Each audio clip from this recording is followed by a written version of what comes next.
मित्रांनो, अमरावती लोकसभा मतदारसंघात सन 2004 मध्ये शिवसेनेची अपक्ष उमेदवारासोबत काटाची लढत झाली होती।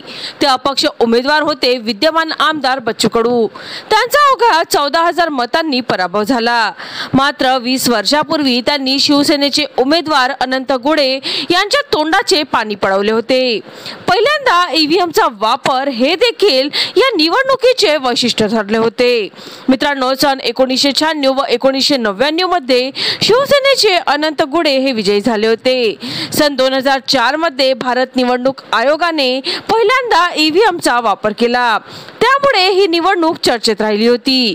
विशेष म्हणजे या निवडणुकीत 2 दशकातील सर्वात कमी 10 उमेदवार निवडणूक रिंगणात होते। मित्रांनो, लोकसभेच्या रिंगणात अपक्ष उतरलेले बच्चू कडू हे त्यापूर्वी अचलपूर विधानसभा निवडणुकीत काँग्रेसच्या माजी मंत्री वसुधा देशमुख यांच्याकडून पराभूत झाले होते। त्यावेळी शिवसेनेचे उमेदवार अनंत गुढे, रिपाईचे दादासाहेब उर्फ RS गवई देखील उमेदवार होते। या निवडणुकीत तुल्यबळ लढत झाली होती व शिवसेनेचे गुढे तिसऱ्यांदा विजयी झाले।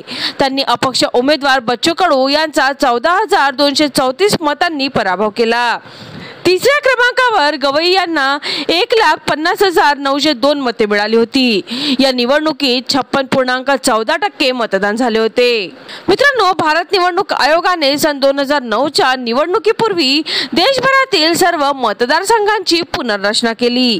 त्यामध्ये अमरावती मतदारसंघ हा अनुसूचित जातीसाठी राखीव झाला। तो आतापर्यंत कायम आहे।